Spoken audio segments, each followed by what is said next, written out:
I really genuinely care that my tenants are happy. And that's where I think it boils down to. It's a service that I'm providing to my tenants. And when I go see them, I ask them, hey, do you need anything? Is everything working okay? And they say, wow, I appreciate it that you're even asking that question because it hasn't happened before. Welcome to the Rental Property Owner and Real Estate Investor Podcast, brought to you by the Rental Property Owner Association, providing benefits and services to real estate investors and rental property owners for over 48 years. With your host, Brian Hamrick from Hamrick Investment Group. This episode is sponsored by Green Property Management, managing everything from single-family homes to apartment complexes in the West Michigan area. Find out more at greenpropertymgt.com. And RCB and Associates, helping real estate investors and small business owners navigate the complex world of health insurance and Medicare benefits at rcbassociatesllc.com. Hello and welcome to episode 149. Quite often, real estate investors start out by managing their own properties, and once they get to a certain number of units, they decide to switch to third-party professional management companies. Well, my guest today has decided to go in the opposite direction. Ben Blake owns 12 units in the Grand Rapids area, and recently he decided to break with his management company and self-manage. Today, we're going to talk about that decision and the steps he took to manage his own properties on his own. Ben, welcome to the show. Thanks, Brian. Good to be here. You were just telling me before the show that you got into this through a very famous person who you know quite well. So why don't you give us a little bit of your background and how who this person is and how you got into real estate investing? Yeah, I'd say he's famous in the real estate world for sure. So a teammate of mine in college named Than Merrill, if you're any major metropolitan area, you probably hear him on the radio every, 6 months or so. Right. He's always coming to your town. Exactly. Coming to teach you how to flip houses in your market. So was this football team, baseball team? Football team in college, you guys were football players. Yep. Okay. So Than Merrill was a guy that was on Flip This House and started a company flipping houses in New Haven, Connecticut back in the early 2000s. And my first deep dive foray into real estate was I went out to work with his company back in 2005. So you actually worked with him then in real estate. So you learned from... Yeah. Up to that point, I had flipped one house on my own, and it was a very bad experience. And I know you like to hear horror stories, so we might cover that one later. But I did go out to work with Than, and Conrad Sapelnikow was another one of his partners that was also another teammate. So I worked with those guys for about 6 months and got a lot of exposure to flipping and rentals and wholesaling. And we did a lot of creative financing, private money, all kinds of stuff like that. So that's where you cut your teeth. Mm-hmm. Okay, so what college did you play football for? We went to Yale. Played football at Yale. Okay, wow. All right.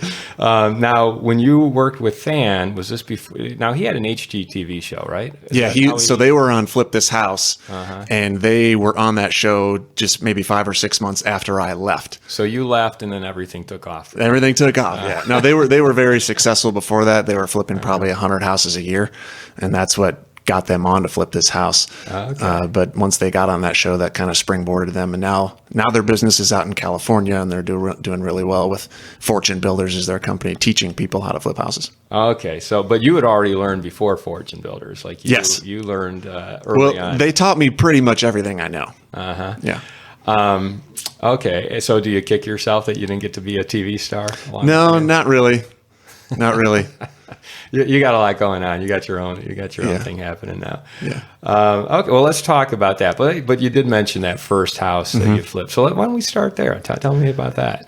Well, so I got an opportunity. I was 2.5 years out of college, and I was working in medical sales based in Philadelphia, and was kind of burned out with the job. And I got an opportunity to go play professional football in Austria. So when I got that opportunity, I quit that job in medical sales, went and played my first season in Austria. And when I came back, that's when I came to Grand Rapids. I was living with my brother here in Grand Rapids, and I knew I was going back for another season. So I didn't go look for a job because I knew I'd be leaving again in 6 months. And I had left that medical sales job with some cash in the bank. And I thought, you know what, I'm going to try flipping a house. And that's when I did everything wrong. Okay. So tell us how to do everything wrong. Oh, geez. It started with the way that I went to try to find the property. But my criteria at that point was to stay within the amount of cash that I had in the bank. So the purchase plus the rehab, plus I needed a little cushion, needed to be below a certain amount. So when was this, first of all? This was in 2004. Okay, so it was still, you could buy a property. You weren't on the edge of the Great Recession. Not yet. So that at least was going in your way. How much money did you have? What was that amount? I had just under $100,000 in the bank. And so what I ended up finding was a property in Ionia, of all places, which, for those listening, is a small town about 30 miles east of Grand Rapids. In Michigan. Yep. So I bought the thing for $48,000, and I ended up putting about 20 into it. And I was going to try to do a lease option, and I ended up doing the lease option with some tenants that I didn't screen at all. And they ended up being bad tenants and ended up suing me for mold problems. Oh. It was a bad situation. So was it the tenants that made it a bad experience for you, or how'd the flip itself actually go, or the rehab itself? The rehab was fine. I contracted out like plumbing and electrical type stuff, but I did most of the other work myself just because I had time to do it and I wanted to see how to do it. So Than had taught you right. I actually hadn't been out to work with Than. This was before Than. This was that. Pre-Than. Yeah. So you didn't even need Than. Yeah. you know how to. So you got that part, but it sounds like you did the rehab just fine. Yeah. But it was a tenant. So why did you not screen them? Like how did they come to you? And well, I was having an open house and the people came up to the place and they said, don't even bother running a credit check on us. We know we have horrible credit, but here's our sheet that says we get X amount in Social Security disability every month. And I thought to myself, I was 23 years old, so I was very naive back then, especially in this world. And I thought, wow, these people are super honest. Like, they're telling me to not even bother running a credit check. So if they're that honest, they got to be good tenants, right? So that was a big mistake. Mm-hmm. And they were actually pretty good tenants for about a year, maybe 2 years, and then things started going downhill. They had some plumbing issues that they told me about, and trying to get in touch with them to go out there to fix the problem. All of a sudden, their phones were disconnected. Well, I thought this was a lease to own, so shouldn't they? Were you still responsible for managing the property? The way it was set up was they were supposed to take care of that stuff, but they kept pestering me about it. And so when I tried to call them to let them know that it was their responsibility, like, their phones were disconnected, and I was kind of sick of driving back and forth to Ionia, which was another mistake. I should have just gone out there and pounded on the door, but I didn't. Mm-hmm. And so I said, well, if I sent them letters to say, hey, give me a phone number to call, and I never heard back. And then they were sending me letters on another subject. They were having some riff with the neighbors, and it would just they never mentioned the plumbing issue again. And what ended up happening was the sink was getting clogged. It was an old cast iron drain pipe. And what they did is they just took a saw and just cut the P-trap out from underneath the sink. Oh, geez. Yeah, which now they've got water splashing around under the sink, and then they got a mold problem under there. Well, so they sued you for a mold problem that they had created themselves. Exactly. Oh, my gosh. So how did you get out of that situation? Well, I didn't. It ended up getting to the point where I was trying to evict them. And then that's when they tried to sue me. At this point, they had stopped paying rent.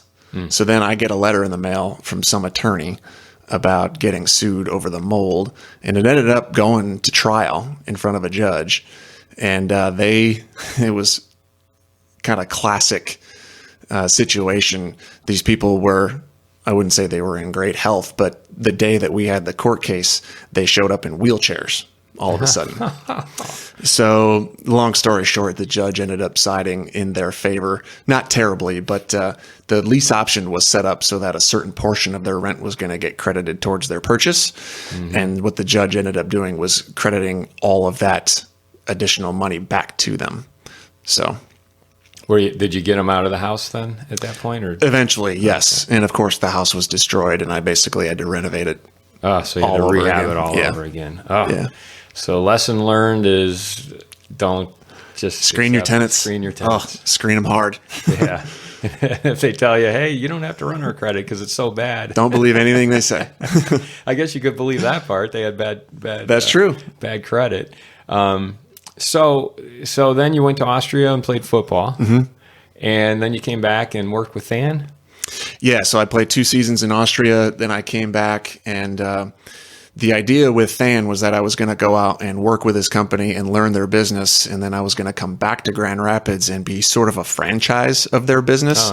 Maybe franchise isn't the right word, but operate under their wing. And with the change, by the time I left, the changes in their business, they were getting into the teaching stuff. That partnership never actually worked out in the long run. But yeah, I worked with Than for about 6 months out of New Haven, got a lot of education, and came back and was doing real estate full time here for a while. Right. So what are some of the key lessons you learned from working with Than?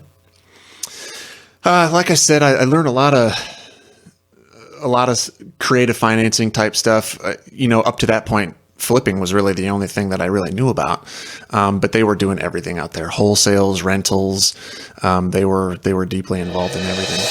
I'd like to take a moment to tell you about Green Property Management. Not only do they manage everything from single-family homes to apartment complexes in the West Michigan area, they also manage my entire portfolio. So I can tell you from personal experience that their unique flat fee management style is worth a closer look. If you feel that your property isn't operating to its fullest potential, then Green Property Management can help you take a holistic approach that will save you money, eliminate your headaches, and increase your net income. And if you're a property manager interested in applying Green Property Management's model, give them a call at 1-866-95-GREEN or visit them on the web at greenpropertymgt.com.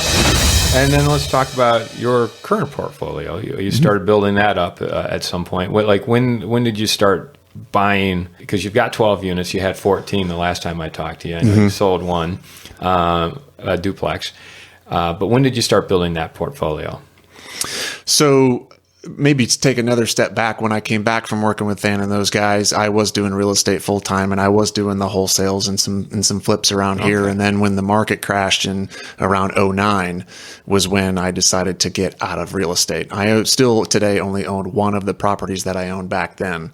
So that was around 2009. I kind of got out of the game for a while, and then I started to ramp it back up around 2013, 2014 is when I started buying again.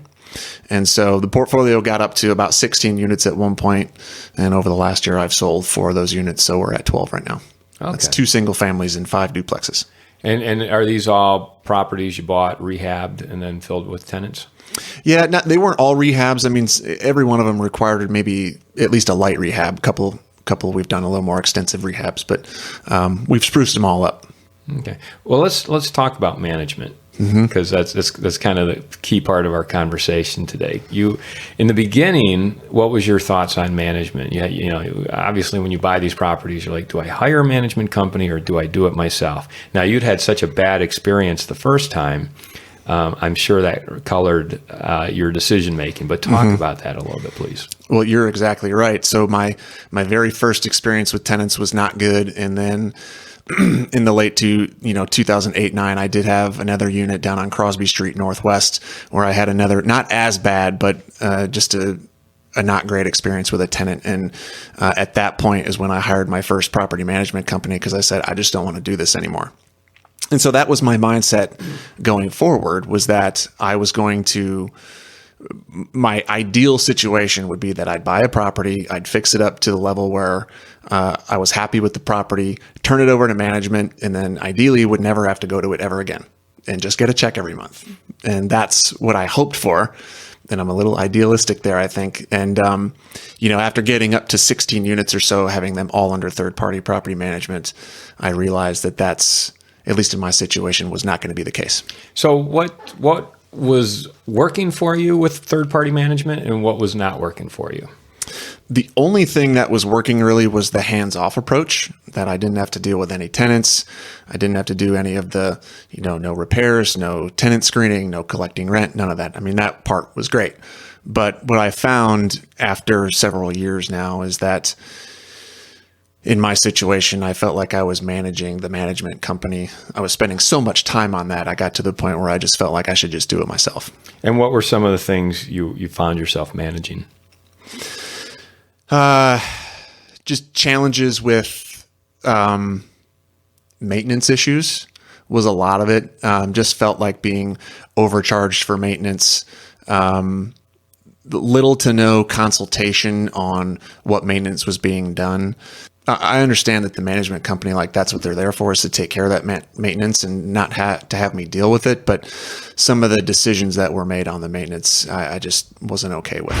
If you are thinking of leaving your W-2 job and becoming a full-time real estate investor, one of the greatest costs you must consider is healthcare for you and your family. When I made this transition 5 years ago, I found the whole healthcare insurance process to be confusing and frustrating. That's why I'm glad I met Chad Creasy at RCB and Associates. Chad is a professional health insurance agent who helps real estate investors and small business owners understand and choose their best healthcare options. And best of all, his services are covered by the insurance company and won't cost you a dime. If you're expecting a change in your healthcare insurance coverage for any reason, then you owe it to yourself to contact Chad Creasy at rcbassociatesllc.com. Were there any specific examples that kind of drove you over the edge? Nothing too egregious. You know, the straw that broke the camel's back when I said, okay, I'm finally done with this, was when I got a cleaning bill for $450 for a very small, not that dirty unit. And I questioned it, and that's kind of what everything just unraveled at that point, and I was done with it. So yeah, that's a pretty large cleaning bill. So you, basically, it sounds like you were seeing maintenance bills and cleaning bills and probably some other bills that you just were questioning. Mm-hmm. They seemed a little extreme, and you weren't getting answers that satisfied you as to why they were so. Yeah, the bottom line was my portfolio just was not performing the way I felt it should. Mm-hmm. And the last property management company I used was the second management company, because I had one and I had transitioned to another. And I've heard someone say before, the common denominator in all my failed relationships is me. So maybe just I have too high expectations. Mm-hmm. In a perfect world, I feel like the cost of property management should be the fee that you pay for management, which around here is, 5, 8, 10%, whatever, plus the fees that they charge for leasing or lease renewals. I feel like that should be the cost of property management. And maybe even a little uptick if they're, if they charge a little fee on the maintenance, that's fine. But I feel like that's what it should be. And in my situation, it was way far and above that. How did your bottom line look with professional management? Because often people will say, yeah, you're paying extra for the management, but A, you're getting rid of the headache of managing it yourself, but B, they can actually make you more money because they're getting you higher rents, they're filling your units quicker. Did you find that to be true at all? Well, keep in mind, I've only been self-managing for about 3 months, so I've got a very small, window for comparison. As far as filling vacancies, it's been about the same. I've only had 2. But I filled them both in about 2 weeks, which is probably consistent with what my management companies were. It's really on the maintenance side. Now, again, I'm doing a lot of the maintenance myself now. I'm mowing my own lawns. I'm really doing everything at this point before I figure out how I want to delegate those responsibilities. So obviously maintenance costs has been slashed because I'm doing a lot of it myself. Yes. And that makes sense. But some of the things I'm finding is some of the work that was done was not real great quality. So some of the maintenance you had paid for, some of the maintenance the management company just wasn't. Yeah, I had paid some real good money for some things, and I have since gone back to correct those problems. So, yeah, to answer your question, how has it changed? Obviously, maintenance is way down, way down. I'm not paying the placement fees for new tenants. Another thing where I've seen quite an uptick is if there's any late fees now, those come to me. Those were not coming to me. They were going to the management company. Mm-hmm. Pet fees. So the upfront pet fees that I charge for if a tenant's moving in with a pet, that's coming to me now. It wasn't coming to you before? No, the previous management company was keeping those. The pet rent, so the monthly add-on, the rent that we had for pets, that was coming to me, but the upfront pet fees were going to the management company. So bottom line, in the 3 months that I've been doing this, my cash flow has just skyrocketed. Really? So you've noticed a huge difference. But so if your cash flow is skyrocketed, how about the amount of time you're putting into the properties versus the amount of time you were putting into them when you had the management company? So early on, when I first started to transition to managing myself, I was delegating quite a bit of time, evenings, weekends, and that was really getting everybody set up. I use a property management software, which has been great. It really helps me manage things more efficiently. What do you use? I use Buildium. Buildium, okay. So I evaluated a couple others, and Buildium seemed to be the best fit for me in my portfolio. So Buildium's been great. There was a lot of setup to get all the tenants active and get their accounts created and get them transitioned over to my new management company or me. So there was a lot of work initially. Where I'm at now, I'm not spending a whole lot of time. Like I said, I'm trying to do everything myself right now because if I have the time to do it, why not? So when a unit turns over, I spend quite a bit of time in there because I've been doing the painting and some of the repairs. But really, when I don't have a turnover going on, it's really just a couple hours a week. It's really not that bad.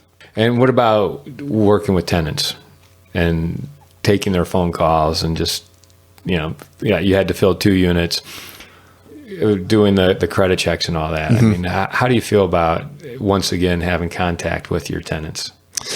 So each time I have a turnover, I'm getting a little bit better at it because I'm finding ways to be more efficient. So my first turnover, I spent a lot of time doing showings, taking phone calls.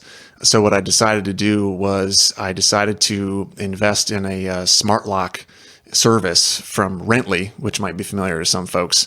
Rently has a smart lock system where the tenants can actually go and show the property themselves. They do a lot of screening behind the scenes for them to create an account, and then they can get access to the property. So I actually don't have to do any showings. Oh, nice. So my very first turnover, I did tons of showings, and I spent a lot of time. Well, the turnover that I just had, just filled a unit last week, I didn't do a single showing. And I had probably 20 or 30 folks actually go through the property, couple applications. And the software that I use through Buildium, they fill out an application on that website and they process it all. And I just do a couple clicks. The only thing really that I have to do is I do employment verification and previous landlord reference checks. So you make those phone calls. Tell me again, what's the name of the service that allowed you to show the units? Oh, it's Rently, Rently. And is this like an app or something? I mean, how does it allow tenants access to your unit? So you can do it one of 2 ways. They have a smart lock, which is an actual deadbolt that has a keypad on it, or you can do a lockbox through them. So what happens is a prospective tenant, if they want to go see your property, they go to rently.com, they fill out an application, or they create an account rather. And what they do is they have them put in their credit card information. They have them send a picture of the front and back of their driver's license, and they do a lot of verification. So number one, they are who they say they are. And you also have their credit card information on file so that if there's any damage to the property while they're in there, then they know who's liable. So what happens then, if they want to go see the property, they go to the property, they call the Rently 800 number, and then it sends them a code that they punch in on their phone, and then it Bluetooth connects to the lock and unlocks the lock. Wow. And that code is then good for 1 hour. So they can spend up to an hour in the property. They go out and then they lock it and then they're off. So you had good success with that the first time out. Yep. Any hiccups or problems with that? I mean, anytime not you're a dealing lot. with technology, there's always that person who calls. Yeah, I can't get in. I've gotten a handful of calls about that, but it's pretty easily solved. One of the things I really like about that is I've heard some, reading forums and stuff to say, well, folks that don't want to deal with that technology, they might be hesitant to go see it. And I think that's a good thing because it screens out those folks, because you get a lot of tire kickers when you have something listed. I'm getting hundreds and hundreds of inquiries online because Rently pushes it off to Zillow and Trulia and HotPads and Zumper and all those. And so you get a lot of folks inquiring. but it really filters out the folks that really want to go see that property. They'll take the time to set up the account and to go see it. What did you do? Get the lockbox or get the keypad? I got the deadbolt. The deadbolt. So, And another advantage now is I don't have to change locks anymore. right. And I don't have to deal with keys. Now, is that a wireless deadbolt or is it a cellular connected deadbolt? It's Bluetooth. Bluetooth. Yep. So you don't, it's not like Point Central where you have to have the what do you call it? The cellular The cellular service. connection. Yeah. Uh-huh.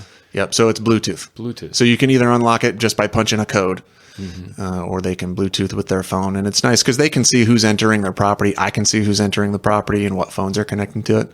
And I don't have to deal with keys anymore, which is really nice. Huh. Good. Letting contractors in, you can give them a one-time code. You don't have to give anybody keys, no more lock boxes. It's great. So let's kind of take a step back, and I want to go kind of step by step how you went through this transition to managing yourself. I mean, you seem to know what you're doing, but still, when you have a third-party management company managing for you, they have all the information. They have all the tenant information and the system set up. In taking over the management of 12 units, now you've got to kind of rebuild from scratch this system. One of the primary things is management software, and you chose Buildium. It sounds like you did a little bit of research, realized Buildium was the thing for you. What else did you have to put in place in order to make this a successful transition? There wasn't a lot of putting things in place, I don't think. Building the team, I think really, so the maintenance is really the biggest challenge because Buildium really does everything else. It does they pay their rent online, they can open up work orders online. And so really just having the folks that I can call on when there's a service issue that I can't handle, that's really all I put in place. And I wouldn't say I even put it in place. I just started calling around folks in the real estate industry asking for references. And I found a company that really does everything that's been pretty responsive. Really? Okay. So they, if you have a maintenance thing, you can just call up this company and say, please go take care of this. How do they get in the unit? Do they have keys to all your I mean, like that, it's just like the logistical things. That's what always seems to get people hung up. Yeah. So if it's a situation where they have to get in, I'll either go throw a lockbox on there or I'll get them a key. That actually hasn't happened very often. One thing I found, Brian, is that a lot of the maintenance issues I've been able to take care of myself. I'm not a crazy, really super handy guy, but I'd say I'm proficient. And so, minor plumbing, even some minor electrical stuff, a loose door hinge, that kind of stuff. I've been able to take care of a lot of it myself. And, some of the stuff that I can't handle, I just make that call. And I'd say in the 3 months, I've probably had, 3 or 4 times where I've actually had to contract something out. Okay. Yeah, it hasn't been that bad at all. What about, are you concerned at all about like late night phone calls, late night emergencies, that type of thing? No, I'm not. I haven't had that yet. I know it'll come someday. What I have done is I've made sure that all my tenants, I think the late night emergencies are usually going to be plumbing, right? If you get a plumbing leak, toilet breaks, whatever. If you got water in the house, I want everybody to know where the water main is and where to turn it off. And I've made sure everybody knows that. So I haven't had that call yet. I'm sure it'll come sometime, but I haven't had it yet. The old viewpoint that people have is, you're going to be fixing toilets and you're going to be getting calls on Christmas Eve, that kind of thing. So when that happens, are you going to be the one to go over there on Christmas Eve? All depends on the situation. Probably not on Christmas Eve. Probably not. But I have fixed a couple toilets, and it's not a fun job. But every time I do fix something like that, I just think to myself, well, I just saved myself $100, $200. That's money in my pocket. So, it all boils down to like, do you want to spend the time to do this? And one of the things going in was I was worried about, okay, what am I going to is it going to cost me time at work, or is it going to cost me time with my kids or time with my hobbies? It really hasn't cost me anything other than watching TV or flipping through Facebook. That's really all I've given up. So you've given up the extracurricular screen time. And I haven't even given it up, really. It's just I haven't spent as much time doing that. Yeah. What about bookkeeping? Does Buildium keep your books for you? It does. I don't really. So before I had Buildium, I kept all of my own accounting through QuickBooks. And so I got pretty proficient with QuickBooks. And what I would do is I just take my monthly statement from my property management company and I would plug everything into QuickBooks. So that was that portion of it. But I also keep all of my mortgage statements and everything through QuickBooks so I can get a real snapshot of my entire portfolio. And so I've just continued to use QuickBooks. And there's a lot more accounting to be done now because it's not just that monthly statement. And that seems like it could get overwhelming because you've got 12 units, bills to pay for all 12 units. Have you automated those? Do you have someone else paying them for you? I mean, how do you handle all that? Not yet. I am looking for a way to be a little more efficient in that world. Although I will tell you, the accounting piece is one of my favorite parts. I'm a numbers guy, and so I love entering those numbers, and I love analyzing my portfolio in QuickBooks. So you look forward. I love running reports. Yeah, that's one of the the things I love. Okay, okay. Because I just interviewed someone else, and we were talking about keeping the books, and so many investors, wait months and months, or wait till just before tax season to go back and try to update their books and plug in all the bills, and that just never works. But you seem to be on top of it. Well, this is because there is so much accounting, it's forcing me to be on it on a more regular basis. Back before when I had property management, I sometimes would wait 2, 3, 4 months before I'd enter some of my reports, which that's on me. That's not a good thing to do because then if you have a question about some maintenance issue, 4 months ago, yeah, that's doing your property management company a disservice too, because they're not. I mean, they deal with thousands and thousands of work orders, and they're not going to remember all that stuff from 4 months ago. So, but it has forced me to be more diligent about. I'm getting up to date on my accounting at least on a weekly basis. So let me ask you. I mean, you make it all sound so simple. Like you just go in, you fix a couple of things, you have all this software to handle things. Buildium. It sounds like it does a lot of the work for you. Like it takes care of a lot of the different aspects of property management. Does it also run checks on your tenants, credit checks, things like that? It does. So prospective tenants that want to rent one of your units, they fill out an application right on the Buildium website, and then it runs the credit check and the background check. And then you might call the employer, make sure they're not lying about their employer or their previous. I call the employers. I call their previous landlords. Okay. So, but it does seem it probably weeds out most people, and then you're just doing those calls on the ones who are like chosen by Buildium, or at least Buildium says, hey, thumbs up on these guys. Correct. Everybody that has applied so far, and I think, when you charge that application fee, I think they're probably going to know up front whether or not they're going to qualify, because I do a little bit of screening even before I allow them to see the property, asking them questions like, do you have a felony on your record, or what is your credit score, or are you a smoker, things like that. So that weeds them out, and then those that have everybody that has applied so far has actually qualified. Yeah, and now in Grand Rapids with the new credit application ordinance, or the tenant application ordinance that they passed, you have to disclose those things up front. So these are the criteria under which we will either choose you or deny you if you're non-smoking, credit score, that kind of thing.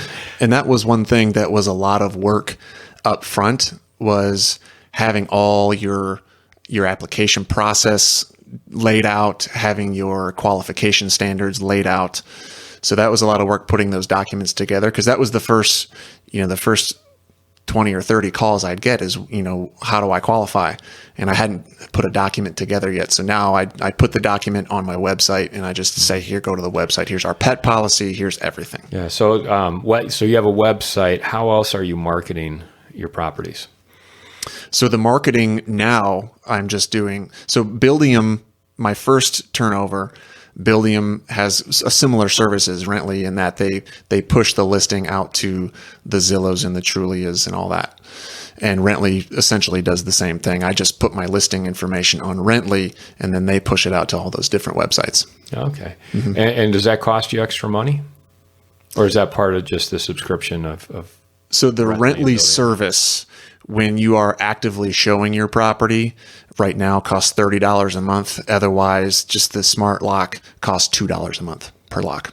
Oh, it's Not bad. relatively inexpensive. Well, for $30 a month, if that saves me one showing, I feel that's worth it. Yeah, absolutely. And the last one, I didn't do any showings, which is more than paid for itself. So Rently, Buildium, what other technology is there that you're using or could be using to manage your properties? That's all I'm using right now. I use the QuickBooks for my accounting. I use Buildium for the property management, and Rently for the showings and for the locks.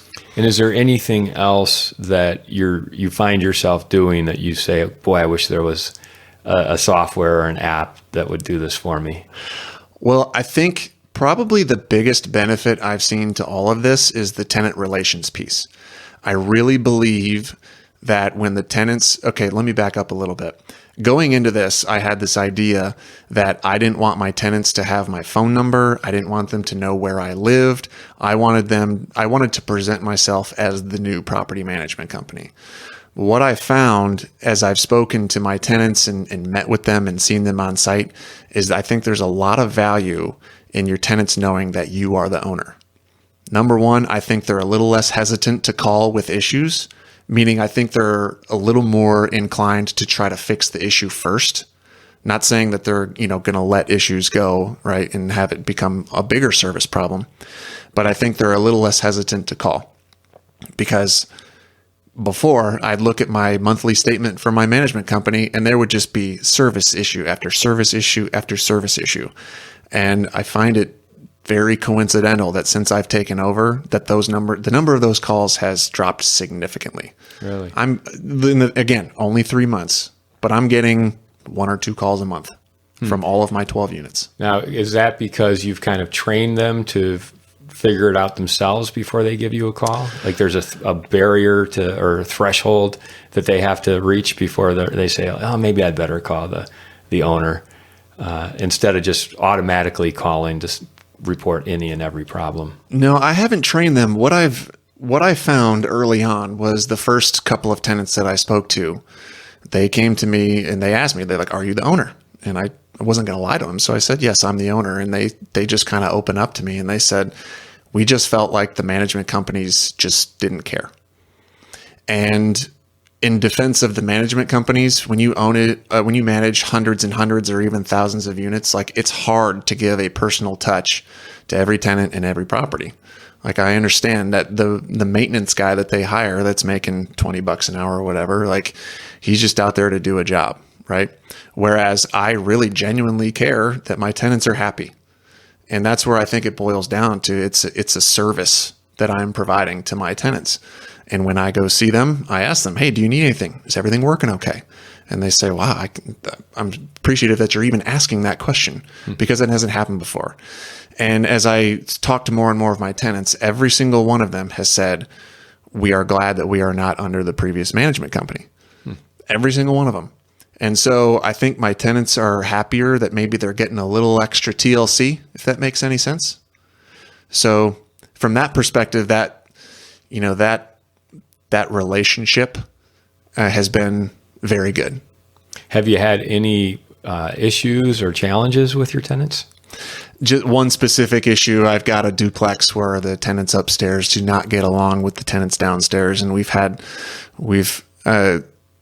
I've taken phone calls from both of them and, complaints about a dog and complaints about, and then they fire back with a complaint about the tenant upstairs. So I've had a couple of, meet them at the property and I say, hey, let's be grown-ups here and let's figure out how we can live together in peace. But that one incident. Other than that, it's been just fine. I expect more of those to come because, not everybody's going to get along, but so far it's been good. So where do you go from here? You've got 12 units. You just sold a duplex. You had 14. Are you still building your portfolio and taking on more management, or are you happy with what you have now and you're just going to keep that humming along? Right now, I'm in a little bit of a holding pattern. Really just trying to get a couple more months of the management under my belt just to really get it on cruise control. I have a couple of things that I want to look at, like on the accounting side and on the maintenance side to try to make things more efficient. And so right now I'm not looking to add to the portfolio, but I'm just I'm thinking outside of where I am right now. I'm really kind of looking at everything. I'm sure there's not it's harder to find deals right now. Mm-hmm. And so I haven't put a lot of effort into finding deals. I just look on the MLS, which in my opinion, anything on the MLS is not a deal. So I haven't put a lot of effort into finding other deals, but I'm looking kind of outside of this rental portfolio. I just invested in my first syndication.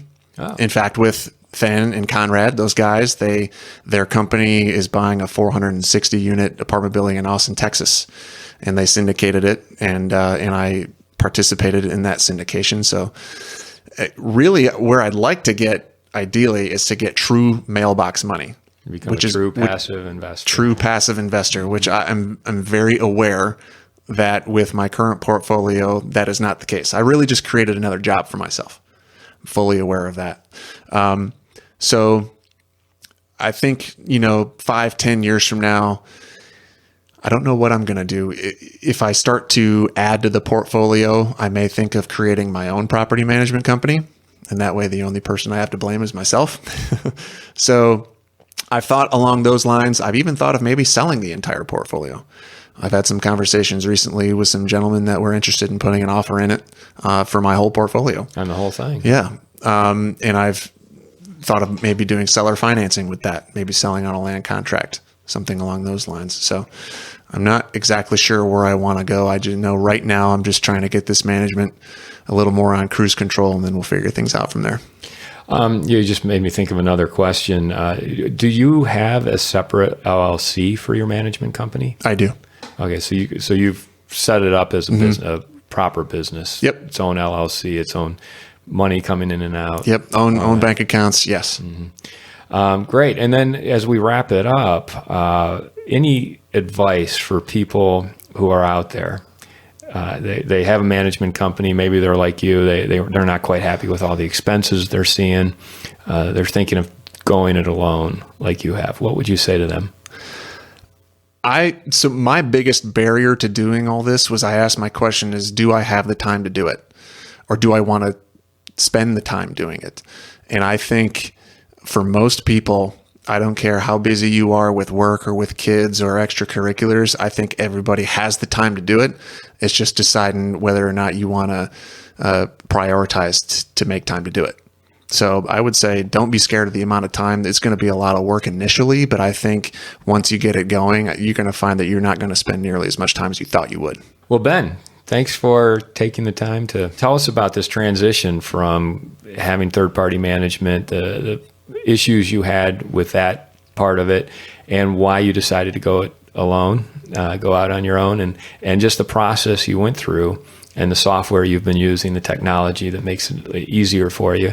It's been a really interesting conversation. Thank you. Thanks for having me, Brian. It's been great. This episode was sponsored by Green Property Management, managing everything from single-family homes to apartment complexes in the West Michigan area. Find out more at greenpropertymgt.com. And RCB and Associates, helping real estate investors and small business owners navigate the complex world of health insurance and Medicare benefits at rcbassociatesllc.com. You've been listening to the Rental Property Owner and Real Estate Investor Podcast, brought to you by the Rental Property Owner Association.